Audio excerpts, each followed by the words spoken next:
ഈ ഒരാഴ്ച നിങ്ങൾക്ക് എങ്ങനെ ഉണ്ടായിരിക്കും എന്ന് നമുക്ക് നോക്കാം. How was this week for you?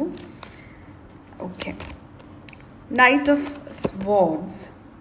Okay, വളരെയധികം ആവേശം ഉണ്ടാകുന്നുണ്ട് പല കാര്യത്തിനും.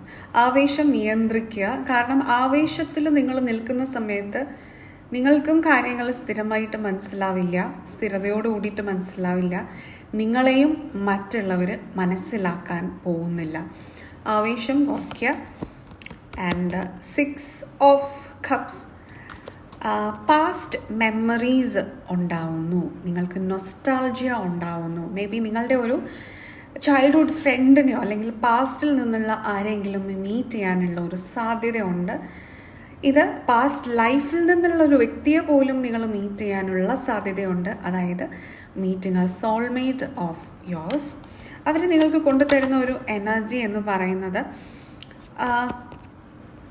ഒരു കോർഡിനേറ്റഡ് ആക്ടിവിറ്റി ചെയ്യാൻ വേണ്ടി ആയിരിക്കും. മേ ബി നിങ്ങൾ വർക്ക് റിലേറ്റഡ് ആയിട്ടായിരിക്കും നിങ്ങളുടെ പഴയ ഒരു സുഹൃത്തിനെ കാണുന്നത് അൺഎക്സ്പെക്റ്റഡ് ആയിട്ട്.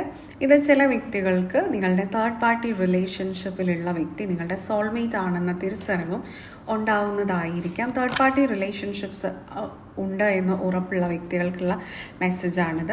നിങ്ങൾക്ക് വളരെയധികം കൺഫ്യൂഷൻ ഈ ഒരു ആഴ്ചയിൽ ഉണ്ടാകും. ഡിസിഷൻ എടുക്കാൻ വേണ്ടിയിട്ട്, മേജറായിട്ട് ഒരു ഡിസിഷൻ എടുക്കാൻ വേണ്ടിയിട്ട്, അത് നിങ്ങളിലേക്ക് വരുന്ന അവസരങ്ങളിൽ ഏത് ചൂസ് ചെയ്യണം അല്ലെങ്കിൽ അവസരങ്ങളെ എങ്ങനെ ഉപയോഗിക്കണം എന്നുള്ളതിന് വേണ്ടിയിട്ടുള്ള കൺഫ്യൂഷനാണ്.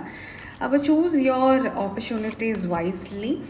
ആൻഡ് അങ്ങനെ നിങ്ങൾ ഉപയോഗിക്കുന്ന സമയത്ത് ഒരു ന്യൂ എനർജി ഉണ്ട്. അപ്പോൾ നിങ്ങൾ മനസ്സിലാക്കേണ്ട ഒരു എനർജി അല്ലെങ്കിൽ നിങ്ങൾ എടുക്കേണ്ട ഒരു ഡിസിഷൻ എന്ന് പറയുന്നത് ഇങ്ങനെയാണ്: ഇതുവരെ ഞാൻ എന്ത് ചെയ്തിരുന്നു അതുപോലെ തന്നെ റിപ്പീറ്റ് ചെയ്യാം എന്നല്ല, ഒന്ന് മാറ്റി ചിന്തിക്കാം, ഒന്ന് മാറ്റി പിടിക്കാം. അതുകൊണ്ട് കുറച്ചൊക്കെ അഡ്വഞ്ചറസ് ആയിട്ട്, കുറച്ചൊക്കെ ഇമ്പൾസീവായിട്ട് ഞാൻ കാര്യങ്ങൾ എടുക്കുക. ഇമ്പൾസീവായിട്ട് എടുക്കുക എന്ന് പറഞ്ഞാൽ ആവേശമല്ല അത്. പക്ഷെ മനസ്സിൽ പെട്ടെന്ന് തോന്നിയ കാര്യം അത് കൂടുതൽ കോൺസിക്വൻസ് ഒന്നും ഇല്ലെങ്കിൽ ചെയ്ത് നോക്കാം, ട്രൈ ചെയ്ത് നോക്കാം. Because it is A new opportunity എന്നുള്ളൊരു എനർജിയാണ്. അതോടൊപ്പം തന്നെ ഈ ഒരു വീക്കിൽ നിങ്ങൾ ചെറിയ രീതിയിലൊന്ന് ടയേർഡ് ആവും, മെൻ്റലി എക്സോസ്റ്റഡ് ഒക്കെ ആവാനും സാധ്യതയുണ്ട്. അവിടെ നിന്ന് ഒരു കാർമിക് പീരീഡ് നിങ്ങൾ എൻഡ് ചെയ്യുന്നതായിട്ടും ഇവിടെ കാണുന്നുണ്ട്. കാരണം ഡെത്ത് കാർഡാണ്.